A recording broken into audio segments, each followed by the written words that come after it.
Hallelujah. Thank you, Jesus. உரபாலா கமர துனியா சந்தர ரபதி பரி கபால லந்தர ரபா. உம்முடைய வல்லமை மத்தியில இறங்கும்படி நாங்கள் செபிக்கிறோம்.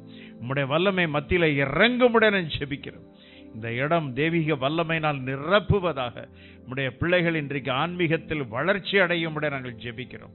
என்னுடைய சபைக்கு வருகிற மக்கள் ஒவ்வொருவரும் ஆவி ஆத்மா சரீரத்தை பொறுப்பெடுத்துக் கொள்வீராக. ஒவ்வொருத்தருடைய ஆவி ஆத்மா சரீரத்தை பொறுப்பெடுத்துக் கொள்ளும்படி நாங்கள் ஜெபிக்கிறோம். ஒருத்தருக்காவது பின்மாற்றத்தில் தாக்கி விடாதபடி, பின்மாற்றத்தில் போய்விடாதபடி நீர் காப்பாற்றும்படி நாங்கள் ஜெபிக்கிறோம். பெற்ற ரட்சிப்பின் சந்தோஷத்தை கடைசி வரைக்கும் காத்துக்கொள்ள அருள் புரிவீராக. உடைய வல்லமையான பலத்த கைக்குள்ள அவர்களை ஒப்புக் கொடுக்கிறோம். பரிசுத்த ஆவியின் அபிஷேக தைலத்தினால் அவர்களை நிரப்புவீராக. உம்முடைய பிள்ளைகளப்பா, உம்முடைய ரத்தத்தினால கழுவப்பட்ட உம்முடைய பிள்ளைகளை நீர் பாதுகாக்க வேண்டும் என்று செபிக்கிறோம். ஒவ்வொருவரையும் ஆசீர்வதிப்பீராக. இயேசுவின் நாமத்தில் பிதாவே, ஆமென். 1 பேதுரு 2ஆம் அதிகாரம் 3ஆம் வசனம்.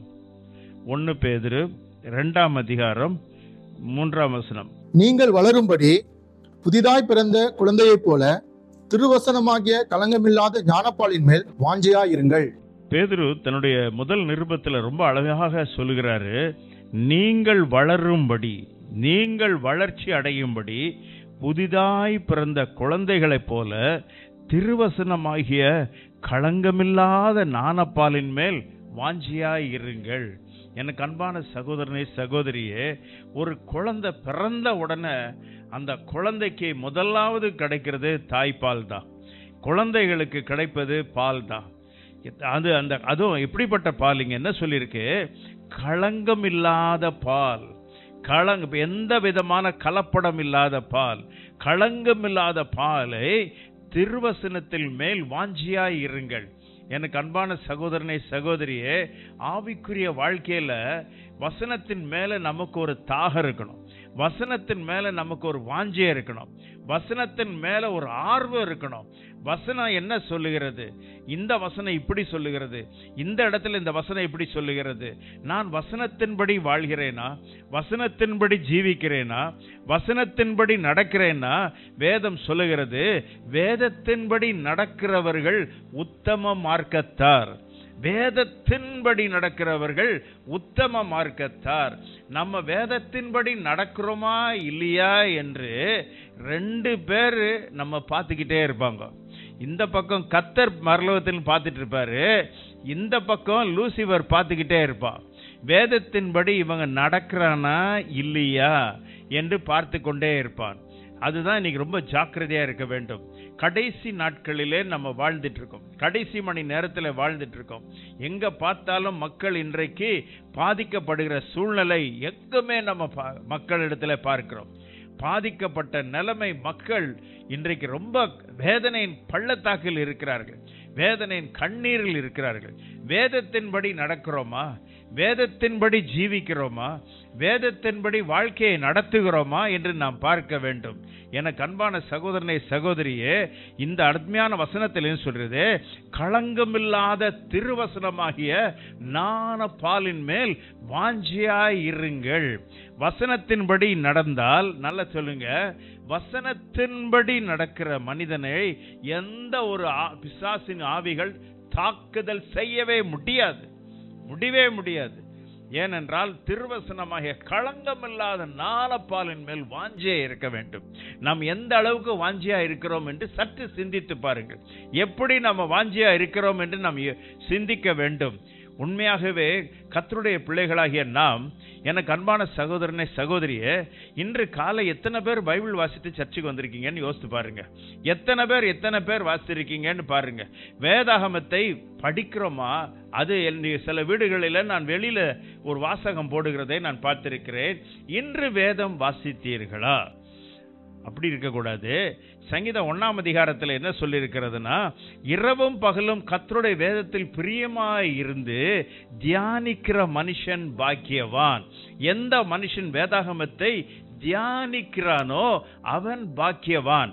எல்லாரும் பைபிள் வாசிக்கிறாங்க, எல்லாரும் வேதத்தை வாசிக்கிறாங்க, எல்லாரும் அவன் வாசிக்கிறாங்க, எல்லா அரசியல் கட்சிக்காரனும் வாசிக்க தான் செய்யறான், மற்ற மதத்தினரும் வாசிக்கிறாங்க. ஆனா வேதாகமத்தை தியானிக்கிற அனுபவம் உனக்கு இருக்க வேண்டும். எந்த அளவுக்கு நீ வேதாகமத்தை படிக்கிறாய். இன்னைக்கு நிறைய பேர் நான் பார்த்துருக்கேன், அவங்க என்ன பண்ணுவாங்கன்னா, ஆண்டவரே எனக்கு இந்த பிரச்சனை இருக்கு, இந்த பிரச்சனை இருக்கு, எனக்கு பிரச்சனை இருக்கு அப்படின்னு டக்குன்னு ஒரு வசனத்தை எடுப்பாங்க. இது என்ன புக் கிரிக்கெட்டா? இப்படி இருக்கு பாருங்க, நீங்க நிலைமை எப்படி இருக்குன்னு, எந்த நிலைமையில இருக்கிறாங்கன்னு யோசித்து பாருங்க. ஒருத்தர் என்ன பண்ணாரு, ஆண்டவரே எனக்கு பிரச்சனை இருக்கு அப்படின்ட்டு சொல்லி, ஆண்டவரே நீர் என்னோட பேசும் அப்படி திறந்தாரு. யூதாஸ் நாண்டு கொண்டு செத்தான். உடனே திருப்பி ஸ்தோத்திரம் ஆண்டவரே என்னோட பேசும் திருப்பி திறந்தா, நீ செய்கிறதை சீக்கிரமாய் செய். பாவி, இப்படி எப்படி இருக்கு பாருங்க. இன்னைக்கு இதுதான் நிலைமையா இருக்கு. எல்லாம் ஜோசிய புஸ்தகம் நினைச்சிட்டு இருக்கான். இல்ல, ஒழுங்காக வேதாகமத்தை வாசிக்க வேண்டும். எந்த ஒரு மகள் வேதாகமத்தை ஒழுங்கா வாசிக்கிறார்களோ அவர்கள் பாக்கியவான். என்னை வழிநடத்தின ஒரு தேவனுடைய மனிதன் இடத்தில் நான் ஆரம்ப காலத்தில் நான் போய் அவர்கிட்ட நான் ஆலோசனை கேட்டேன். ஐயா, இந்த மாதிரி எனக்கு இப்படி ஒரு பிரச்சனை இருக்கு, அதுக்கு என்ன வழின்னு உடனே அவர் சொன்னார், எனக்கு சில காரியங்களை கற்றுக் கொடுத்ததை அதை நான் இன்று வரைக்கும் கடைபிடிச்சிக்கிட்டே இருக்கேன். அவர் என்ன சொன்னார்னா, தம்பி, காலையில் எழுந்த உடனே புதிய ஏற்பாடை தான் நீ வாசிக்கணும். அதுவும் மத்தேயுவிலிருந்து வெளிப்படுத்தல் வரைக்கும் 2 அதிகாரமா ஒழுங்கா சிஸ்டமேட்டிக்கா வாசிக்கிட்டே போனோம். மத்தியான உணவுக்கு பின்பு நேரம் கிடைக்கும் பொழுது குறிப்பாக பழைய ஏற்பாட்டில் ஆதியாகமத்திலிருந்து மல்கியா வரைக்கும் நீ வாசித்துக்கிட்டே வரணும். இரவு உறங்குவதற்கு முன்பாக சங்கீதத்தை நீ வாசித்துக் கொண்டே தியானித்துக் கொண்டே வர வேண்டும்.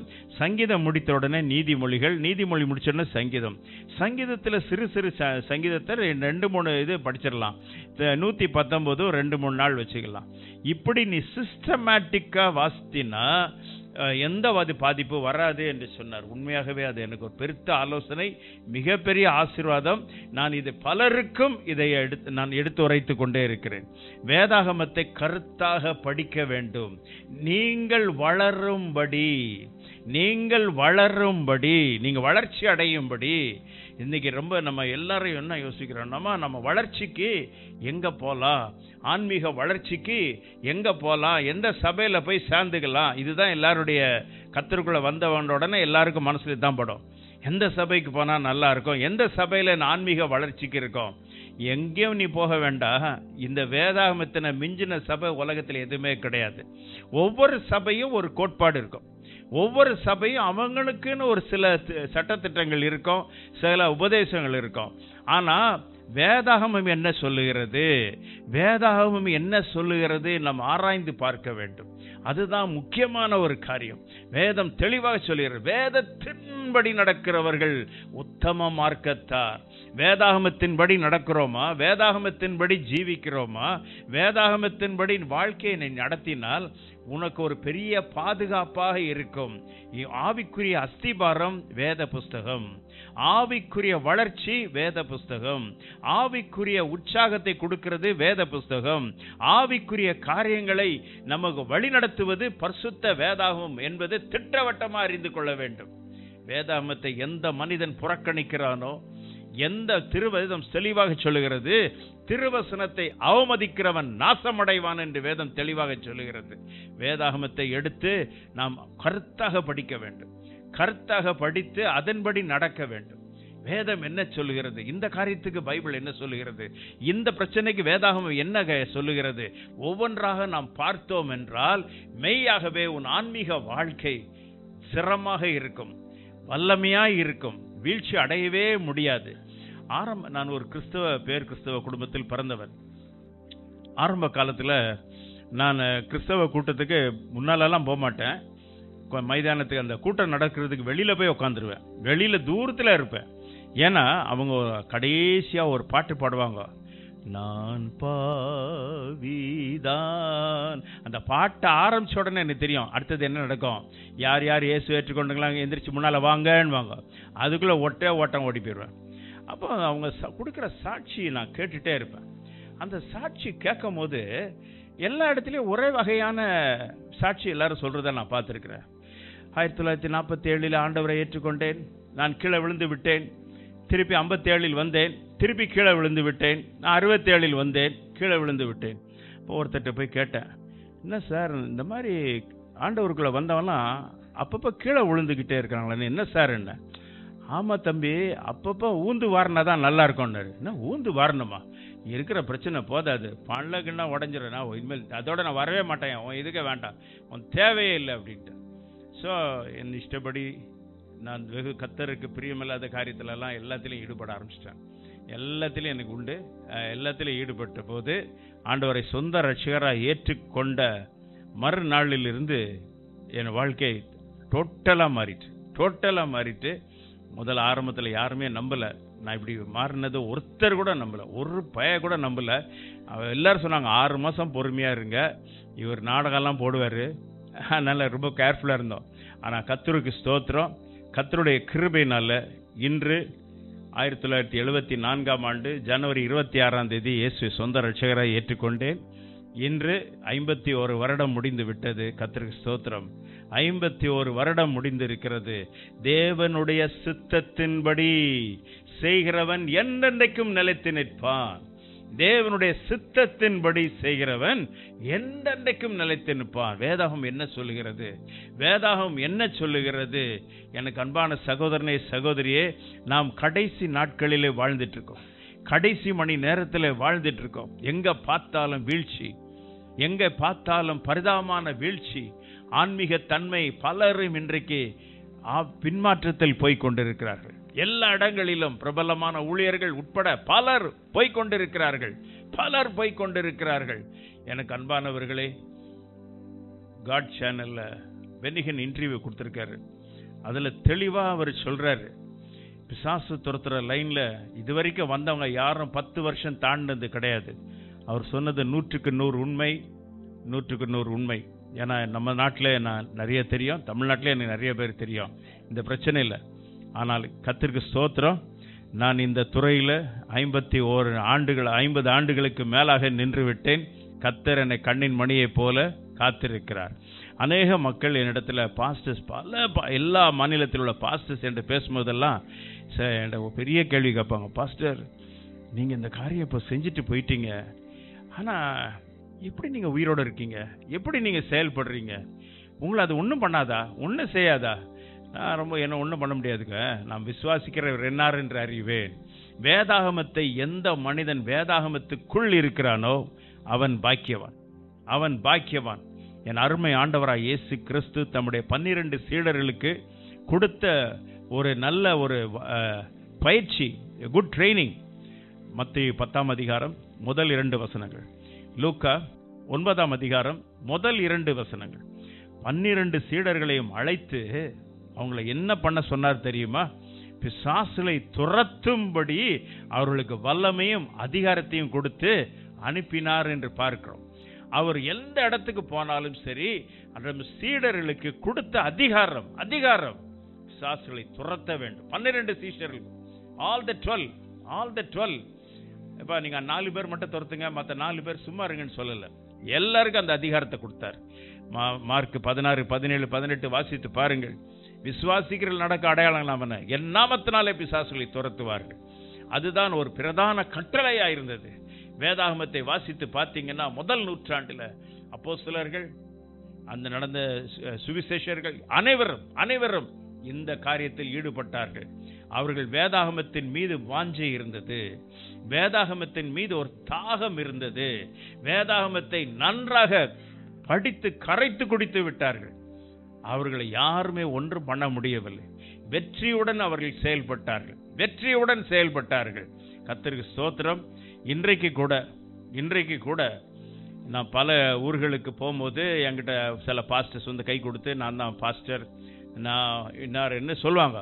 நான் ஒரே கேள்வி கேட்பேன், அவனை பாஸ்டரை பார்த்த உடனே, நீ இது வரைக்கும் எத்தனை பேயை துரத்திருக்க? காளி பிசாசு துரத்திருக்கியா? அதெல்லாம் நான் பண்ண தெரியல. அப்போ நீ என்கிட்ட பேசாது, get out from this place, நீ அன்ஃபிட், என் முன்னால கூட நிற்கக்கூடாது. நீ இதை துரத்துறவன் தான் என் பக்கத்தில் நிற்கலாம். வேதாகமத்தின்படி இந்த கட்டாயமாய் செயல்படுத்த வேண்டும். அதுதான் முக்கியமான ஒரு காரியம். கடைசி மணி நேரத்தில் நம்ம வாழ்ந்துட்டு இருக்கோம்.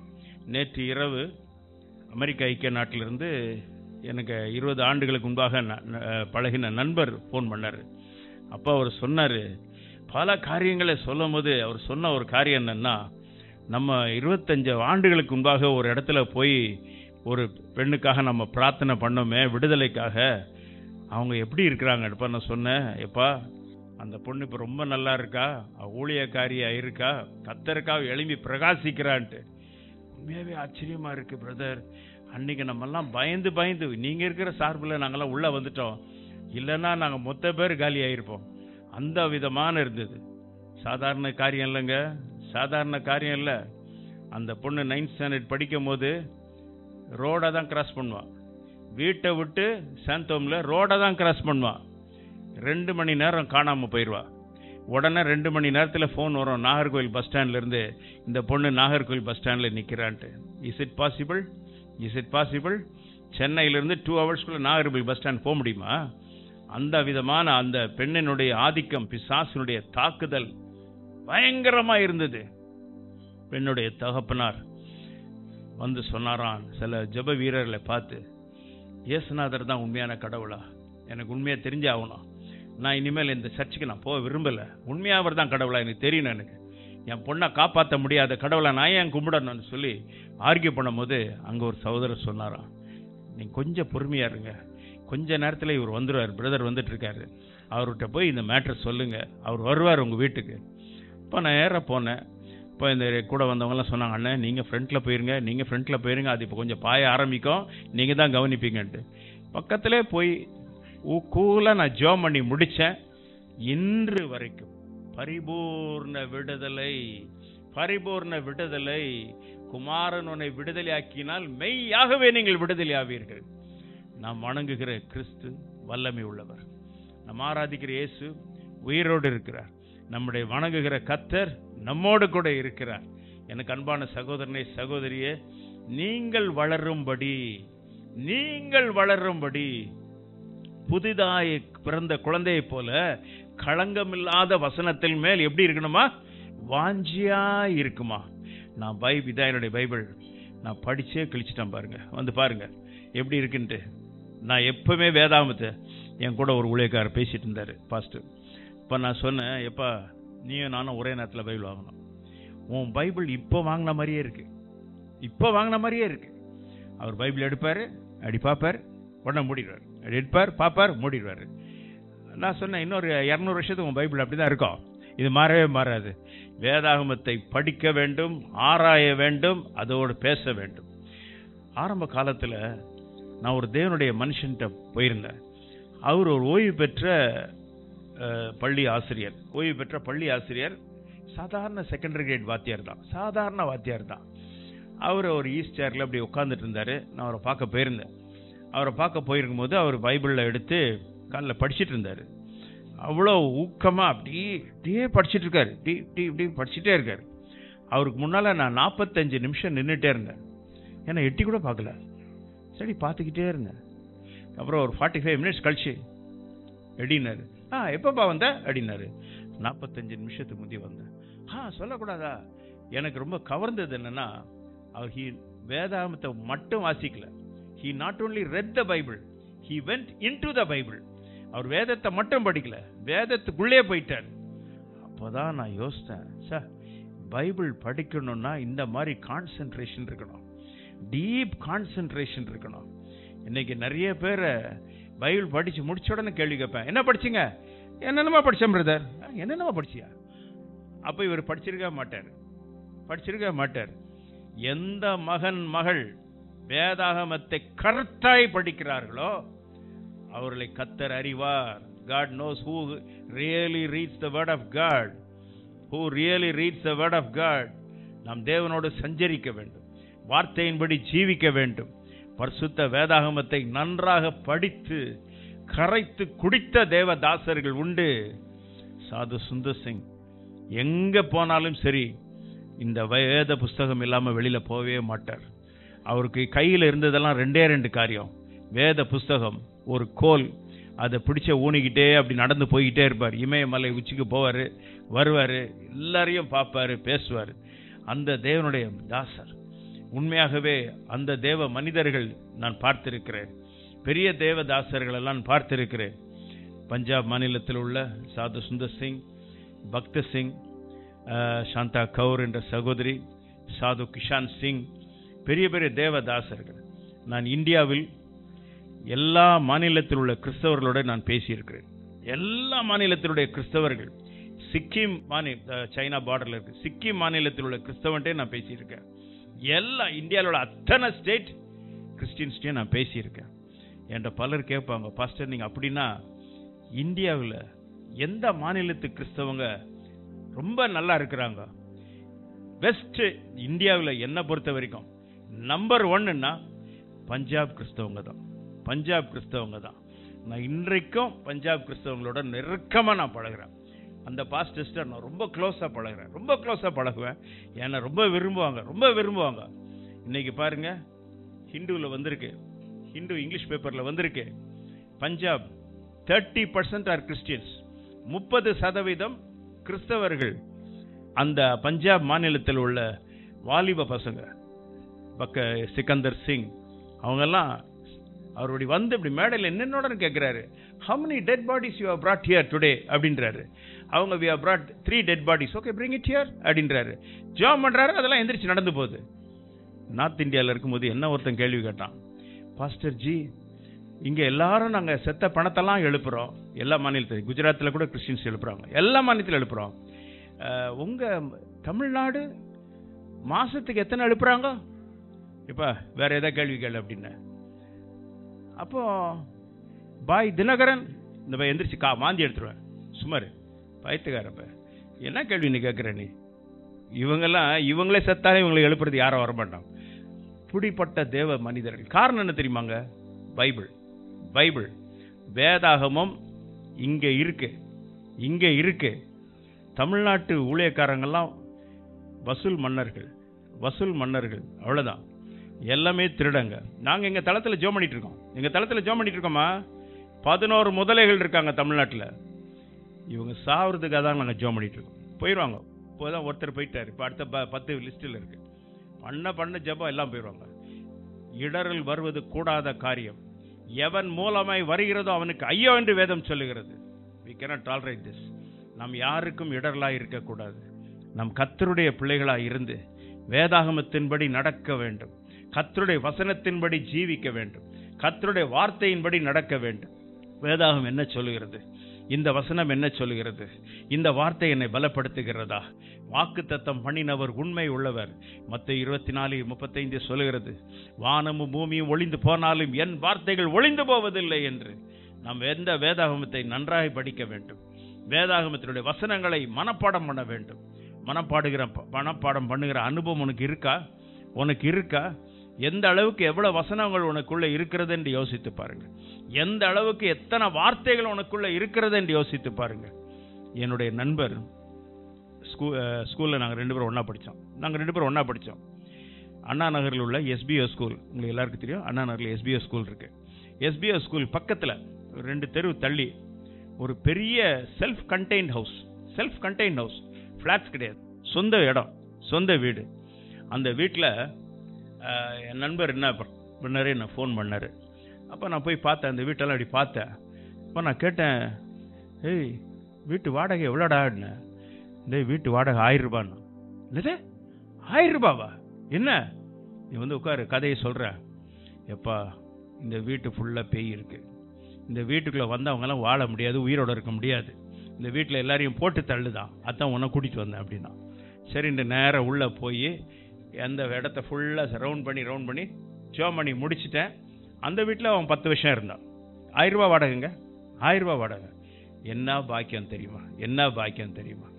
அப்படியே நான் யோசித்தேன், பேயே நீ எல்லா வீட்டுக்குள்ளேயும் நுழைஞ்சிட்டு நான் எவ்வளோ நலமாக இருக்கோம். எல்லா வீட்டு வாடகையும் 500 ரூபா 100 ரூபா கூட கிடைக்கும். கர்த்தருடைய கரம் இன்றைக்கு எந்த அளவுக்கு இருக்கிறது.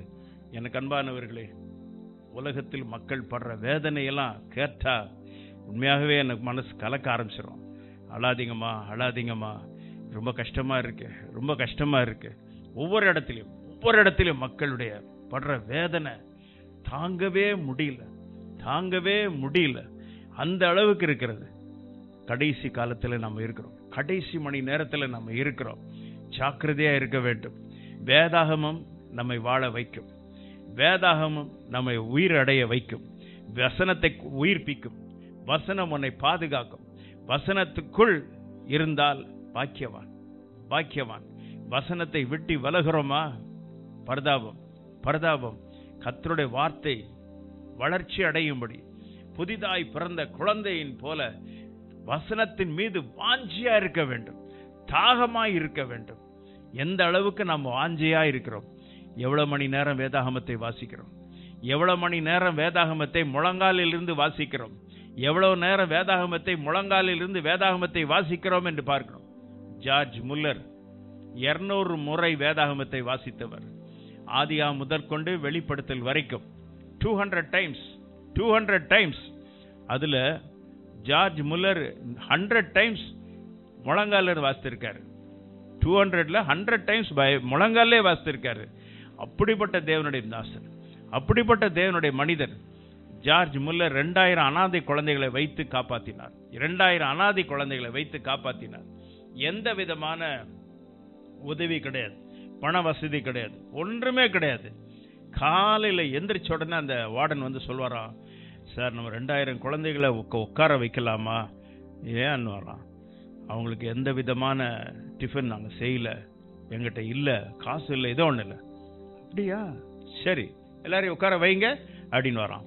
அவர் அப்படியே அந்த அந்த ஹாஸ்டல்ல சுத்தி ஜோமனிட்டே வந்து கேட்டுக்கு திறக்க போவாராம். பக்கத்துல, கத்தாவே நீர் கொடுத்தமைக்காக நன்றி அப்படின்னு போய் கேட்டை திறந்த உடனே அங்க ஒருத்தர் சொல்லுவாங்களாம், ஐயா இந்த 2000 பிள்ளைகளுக்கு டிஃபன் கொண்டாந்துருக்கோம் அப்படின்னு வாங்கலாம், மத்தியானம் சாப்பாடு கொண்டாந்துருக்கோம். எவ்வளவு பெரிய தேவனுடைய மனுஷன், தேவதாசன், தேவனுடைய மனிதன் ஜார்ஜ் முல்லர், தேவனுடைய தாசன், உண்மையாக தேவதாசன். அவர்களுடைய ஜெபம் காரணம் வேத வாசிப்பு, வேத தியானம். நம்ம வேதாகமத்தை தியானிக்கிறோமா? தியானிக்கிறோமா? உண்மையாய் தியானிக்கிறோமா? இன்று உன் வாழ்க்கையில் உள்ள சகல தடை, ஆசீர்வாத தடை எல்லாவற்றையும் உடைப்பது பரிசுத்த வேதாகமம். ஆழமாக நீ தியானிக்க வேண்டும். தியானிக்கிற மனுஷன் பாக்கியவான். இரவும் பகலும் வேதாகமத்தை பிரியமாய் இருந்து தியானமாய் இருக்கிற மனுஷன் பாக்கியவான்.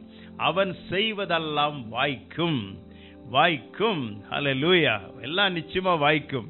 நம்ம ஆராதிக்கிற தேவன் நம்மோடு கூட இருக்கிறார். வேதாகமம் தான் நம்மை வளர வைக்க முடியும்.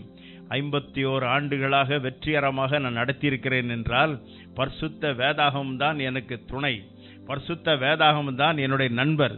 பரிசுத்த வேதாகமம் தான் எனக்கு வழிகாட்டி. பரிசுத்த வேதாகமம் தான் என் வாழ்க்கையின் எல்லா விதமாய் இருக்கிறது. அதான் முக்கியம்.